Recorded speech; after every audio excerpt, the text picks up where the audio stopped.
Namaskar. Katha or Kathaka Upanishad belongs to the Katha Shakha of Krishna Yajurveda. Along with some other Upanishads like Isha, Kena, and so on, this Upanishad is also counted in the group of earlier Upanishads.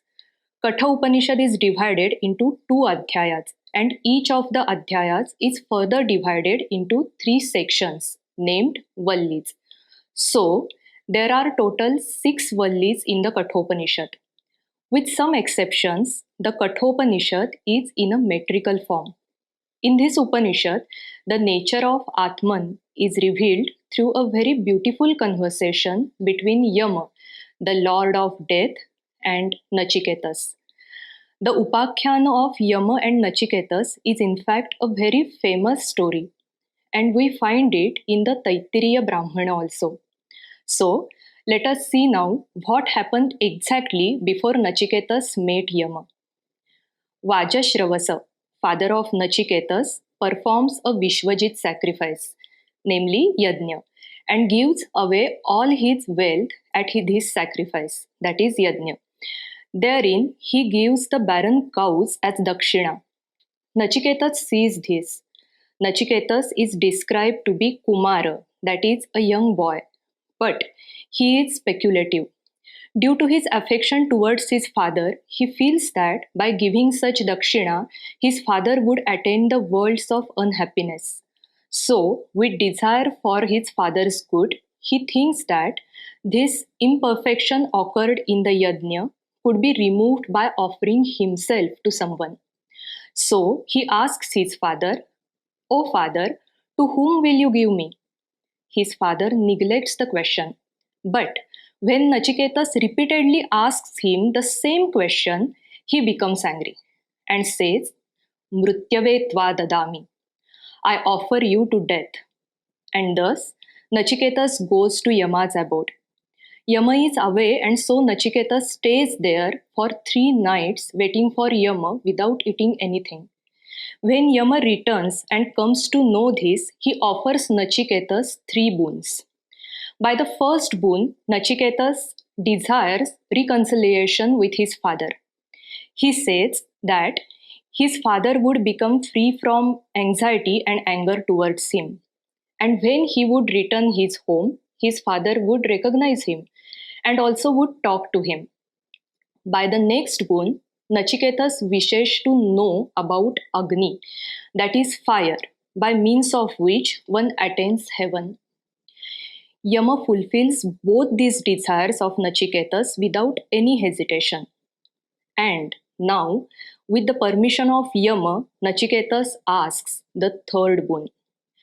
Yeyam prete vichikitsa manushye astityeke nayamastiti chaike etad vidya manushishtastvayaham varana mesha varastrutiyaha.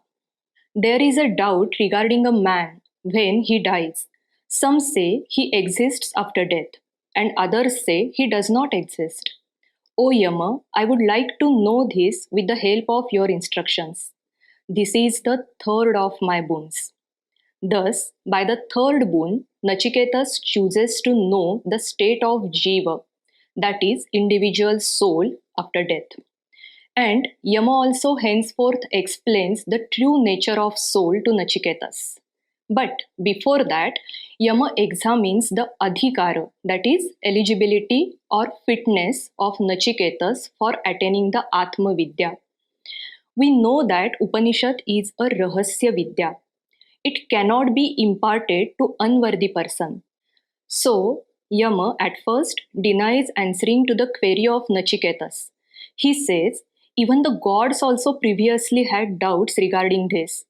This subject is very subtle and it cannot be easily comprehensible. But Nachiketas is determined.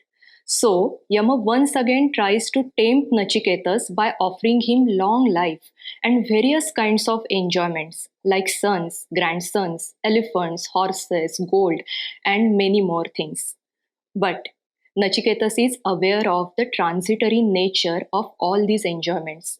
So, he is not satisfied at all by Yama's offers. He rejects all of them. Now, Yama is pleased with the maturity of thoughts of Nachiketas and also with his detachment to the material objects. At one place, Yama says also, Tvadrung no bhuyan Nachiketah prashta. O Nachiketas, may we have a questioner like you.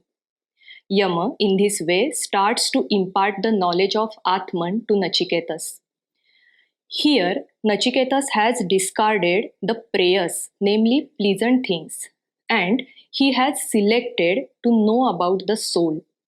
This one is Shreyas, namely good or preferable. The knowledge of Atman leads one to the final goal or the highest purpose of human life, and hence it is called Shreyas. Nachiketas has an ability to discriminate between the Shreyas and the Preyas. But the majority does not discriminate in such a way. Most of the people select the pleasant things. So, it is very rare to find a person worthy to know the Atman. Secondly, the Atman is the subtlest entity. It cannot be easily comprehended. There must be a totally proficient teacher to impart the knowledge of Atman to the disciple. The Katha Shruti says, श्रवणायापि बहुभिर्यो न लभ्य शृण्वन्तोऽपि बहवो यं न विद्युः आश्चर्यो वक्ता कुशलोऽस्य लब्धाश्चर्यो ज्ञाता कुशलानुशिष्टः. The Atman is not attainable to many of people even to hear. Even after hearing, many of them do not know the Atman. An able expounder of Atman and also a knower of Atman, both of them are rare, and hence they are wonderful. Here it is interesting to mention that the celebrated Bhagavad Gita accepts several ideas regarding the Brahman or the Atman from the Katha Upanishad.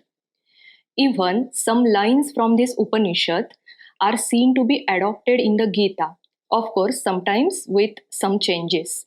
For example, here in this context, we can remember the verse from the second Adhyaya of the Gita. आश्चर्यवत् पश्यति कश्चिदेनमाश्चर्यवद् वदति तथैव चान्यः आश्चर्यवत् चैनमन्यः शृणोति श्रुत्वाप्येनं वेद न चैव कश्चित्. So, coming back to our point, the Kathopanishad unfolds the true nature of the Atman in various ways. The Atman is Nitya and Purana, that is eternal and ancient. The Atma Tattva is not born and it does not die. It is not destroyed even when the body is slain. Na hanyate hanyamane sharire.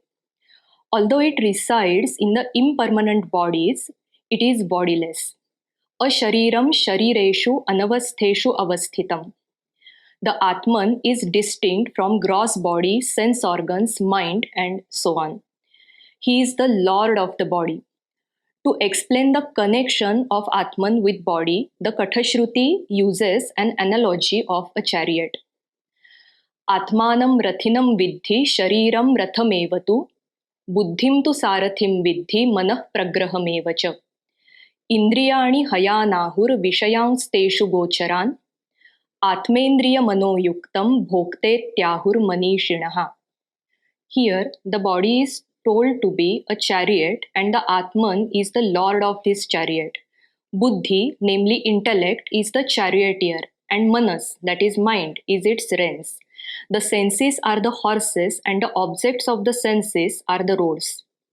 We know that the horses become uncontrollable when the charioteer is not competent. Similarly, the sense organs cannot be controlled when the intellect is incompetent. That is, the intellect is unable to discriminate and it is associated with unrestrained mind. And other important thing here is the Atman is called the Bhoktru, namely the enjoyer, only when he gets united with the body, senses, mind, etc. Otherwise, the Atma Tattva in its real nature cannot be the enjoyer. The Atman is Vibhu, that is all pervasive in its very nature. The Atman is the Brahman, the source of the universe. All the elements, deities, the whole universe is under control of the Brahman. Bhayadasyagnis tapati bhayat tapati suryaha भयादिन्द्रश्च वायुश्च मृत्युर्धावति panchamaha. From fear of Brahman, fire burns. From its fear, the sun shines. From fear of Brahman, Indra, air, and death run. That is, they perform their functions out of the fear of Brahman. We have already seen that the Atman is the subtlest entity. The Katha Upanishad says that the degree of subtlety increases from sense organs to the sense objects, from sense objects to mind, from mind to intellect, from intellect to Mahat principle, from Mahat to Avyakta, that is unmanifested, and from Avyakta to Purusha, that is the self. So, the self is the highest or the subtlest principle. It is the culmination. It is the ultimate goal to be achieved. Sa kashtha sa paragatihi. So, to attain the Atman, Kathopanishad instructs that one should merge senses into mind, mind into intellect, intellect into Mahat, and Mahat into the Atman.